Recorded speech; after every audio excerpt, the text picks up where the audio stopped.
Denny Hamlin did not lose the championship, it was snatched from his hands. After 20 years of chasing the one prize that still haunts his dreams, this was supposed to be his year. What about the pole position? His. What is the most dominant car? Also his. What is the emotional backstory of racing for a terminally sick parent who is unable to attend? That too. Then, overtime happened. Let me break it down. Hamlin led 208 laps in the Phoenix finale. That is suffocating, not simply domination. He dominated the field. His Toyota was on rails, his pit crew was skilled, and he was mentally focused. The ideal configuration, until the perfect storm. It was dressed in Goodyear rubber and sported the name William Byron, which triggered a caution that disrupted the race's natural flow. Byron slashed a tire, struck the wall, and the script was flipped. Hamlin called for 4 new tires. Safe, right? 3 automobiles, however, remained outside. Others took 2 tires. Track position, gone. With it, everything. When I lined up? Yeah, row 5, I thought. It will be difficult for sure, Hamlin replied. Difficult? No, it was impossible. He finished 6th. No trophy, no redemption, just silence.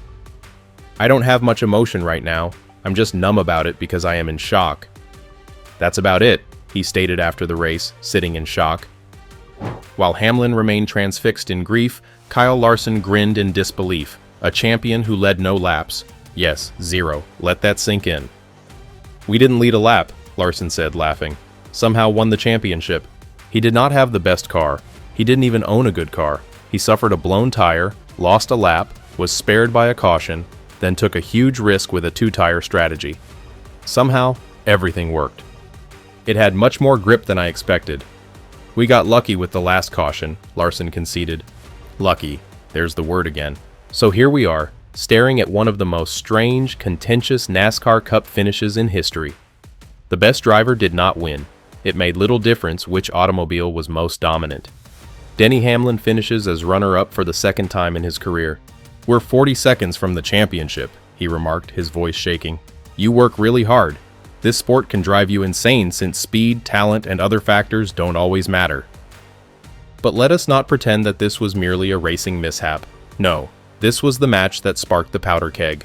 There is a larger tale behind all of this mess. Hamlin's team, 23 Dolphin Racing, is now involved in a litigation with NASCAR over the 2025 charter agreement. That's not a little issue, that's war.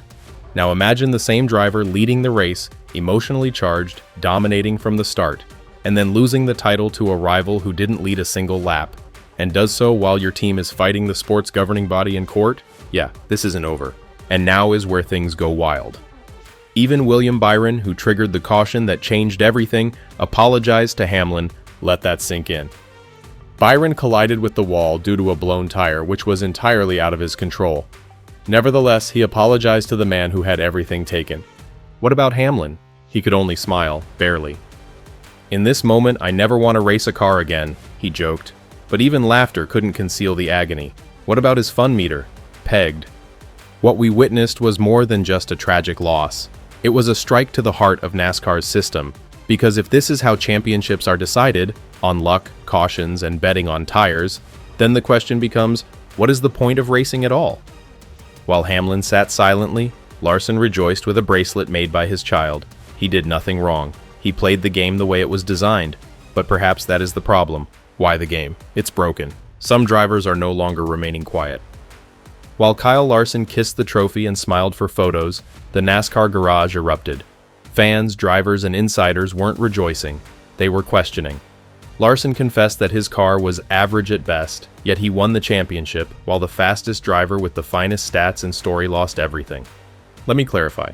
It wasn't just a race. This was a chess game tossed into a cyclone. What about the players? They are starting to call out the storm. Even Ryan Blaney, who won the Phoenix race, had to make a Hollywood-worthy move. Despite having been removed from title contention weeks earlier, he passed Brad Keselowski in the final corner to seal the win. Another driver with nothing to lose wins it all, as the championship 4 scraps behind him in survival mode. But don't ignore the irony. In the current NASCAR model, the race winner is not the champion. The best automobile was not the winner. Who finished 3rd? He receives the crown. The playoff format was already causing concern among fans. What about this race? This race simply broke the illusion. Denny Hamlin's anguish became a symbol, a reminder of everything wrong with this system. You work so hard, speed, talent, all that stuff just does not matter, Hamlin told reporters. Those phrases are not just about heartbreak, they are an indictment. They are not falling on deaf ears. Back in the garage, murmurs have turned into shouting. NASCAR's charter dispute with teams like 23XI is becoming more intense. And what happens when one of the sport's biggest players, who is suing the league, loses a race in this manner, in that type of final, and under these conditions? This does not feel like a coincidence. It feels like gasoline for the flames. Meanwhile, the tires continued to explode. The cautions continued to flow. Shane Van Gisbergen spun, Chase Briscoe shredded rubber, and AJ Allmendinger hit the wall in his backup car after blowing another tire. It wasn't simply terrible luck, it felt like a pattern that no one in NASCAR seems willing to admit. A term is being whispered behind closed doors: created drama. Too many yellows, too many tire issues, and too much unpredictability. It keeps the race unpredictable, and the results debatable. What about the controversy? It sells, but at what cost? Stage after stage, Hamlin held on, despite radioing in that something was wrong with the car's clutch. He did not blink. He did not falter. He outperformed them all. Even when turmoil erupted and cautions flew like confetti, he remained at the forefront until the final pit call. 4 tires are the smart choice, the safest choice, the losing option. Larson took 2. A few others remained outside. Hamlin restarted 10th. The game is over. Because by the time the green flag flew, Hamlin wasn't just racing the field, he was racing a broken system. One that rewards the gamble rather than the grind. One that allows a champion walk away without leading a lap, and a legend walk away empty-handed once more. Even Byron, who had led parts of the race and appeared to be a serious contender, was moved back after his tire failed. "Nothing I can do different," Hamlin sighed. He truly couldn't. He did everything correctly, and yet lost. So, where will NASCAR go from here? How does it explain to its followers that a season's worth of success, 208 laps led, the pole, a personal narrative bigger than racing, can be undone by a last-minute caution and tire change? How can it justify a championship in which the guy who never had a lead wins the entire thing? How long will it be before the drivers stop playing along? Because this was more than simply a terrible beat for Hamlin. It was a warning shot, a clue that something deeper has shattered. And if NASCAR doesn't listen now, if it continues to pretend that this mayhem is merely part of the show, the drivers will make sure the world hears it, loud and clear. So here's my question. Was this a fluke? Or is NASCAR's playoff structure paving the way for more miracle endings and more misery for the sport's top stars? Tell us what you think in the comments. Like, is this racing? Is this just sheet metal roulette?